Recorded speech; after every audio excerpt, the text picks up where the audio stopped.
Kanjeng Nabi pernah bersabda, "An-nur idza dakhalal qalba infasaha wansyarah."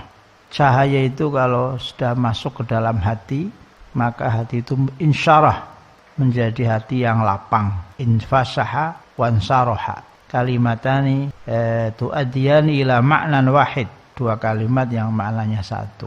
Hatinya hati yang lapang karena sudah dimasuki cahaya dari Allah Subhanahu wa taala.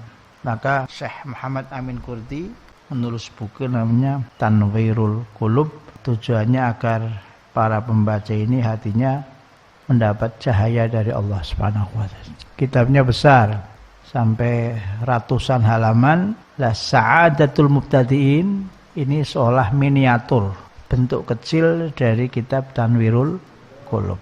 Alhamdulillah dulu saya masih di sarang sudah membaca Tanwirul Qulub hatam min awalihi ila akhirihi sekitar tahun 87 atau 88. Saya masuk sarang 85, 87, 88 sudah membaca Tanwirul Qulub hatam. Semenjak itulah saya sering menghadiahkan Fatihah untuk mu'alif kitab. Saya itu menjadi kebiasaan saya, kalau saya membaca kitab, maka mu'alif itu saya selalu kirimi Fatihah. Saya semenjak tahun 88 sudah sering mengirimkan Fatihah kepada Syekh Muhammad Amin Al-Qurdi. Nah, itu ternyata berbuah bahwa ta'alluq rohani itu membuahkan. Akhirnya saya bertemu dengan cucunya pengarang kitab ini, yaitu Profesor Dr. Muhammad Najmuddin Al-Qurdi.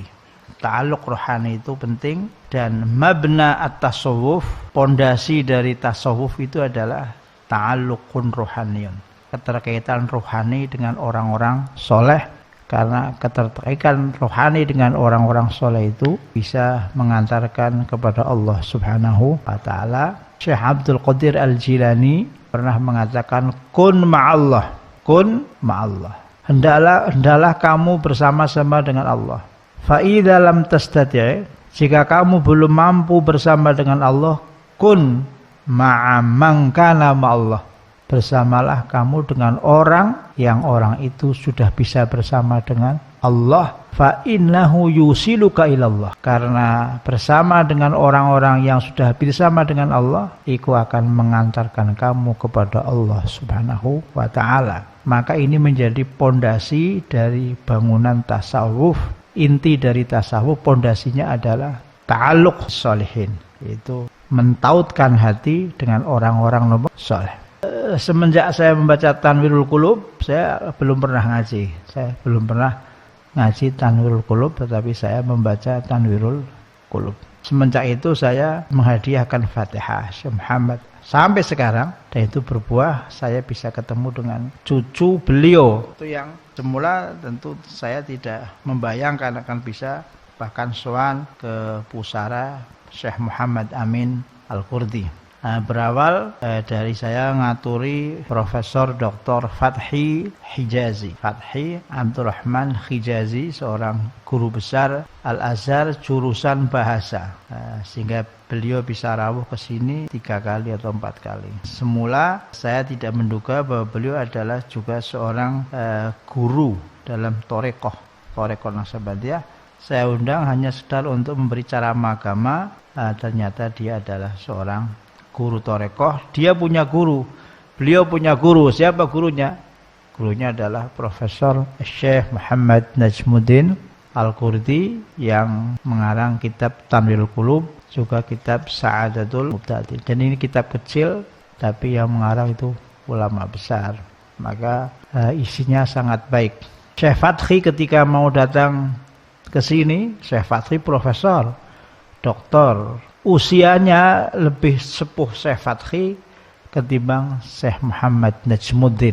Tapi Syekh Muhammad Najmuddin ini adalah putra gurunya. Jadi Syekh Fathi berguru kepada ayahnya namanya Syekh Najmuddin.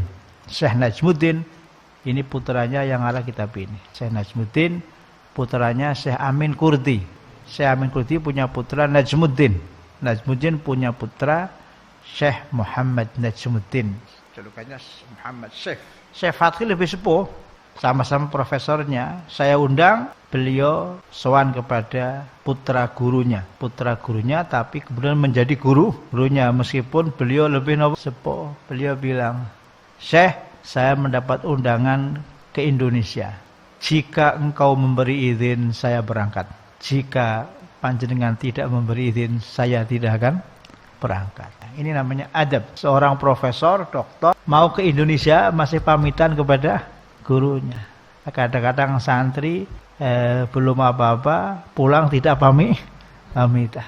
Ini profesor doktor. In azintali fa azhab fa illam ta'zan fa abqa ma'akum. Jenengan paring izin saya berangkat, jenengan betul izin kula mboten badhe pangkat. Saya melihat sendiri beliau Syekh Fasih itu kalau menghadap kepada Syekh Muhammad Nasruddin seperti santri kecil menghadap guru besarnya. Orang wani lungguh silah, lungguh pokoknya tahiyat. Sebab di kalangan ahli tarekat, lungguh silah itu julusul mutakabbirin.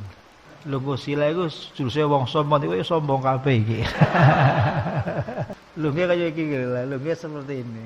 Ada at-tarabu' julusul mutakabbirin. Jadi kalau kamu menghadap Syekh, iku aja lungguh apa? Silah kecuali sawise kesel. Alung seduluran kesel. Pertama menghadap lungguh aja napa? Betul langsung silah iki. Semalam kayak ini iki. Jadi ada mutakab. Jadi itu Syekh Fasih profesor itu. Masya Allah. Itu duduk di hadapan Syekh Muhammad Najmuddin itu. Duduk kayak lungguh tahiyat. Kata Syekh Muhammad Najmuddin, ini sebenarnya bukan guru langsung. Yang gurunya Bapak Najmuddin ya. Syekh Fasih berguru kepada ayahnya Syekh Najmuddin. Saya punya putra Syekh Muhammad bin Najmuddin. Cara di sini menghadap gusnya, paham ya? Menghadap apa? Usianya lebih sepuh Syekh Fasih. Dan Syekh Fasih itu Rasulullah, Habib beliau. Tapi Habibnya diumpetno.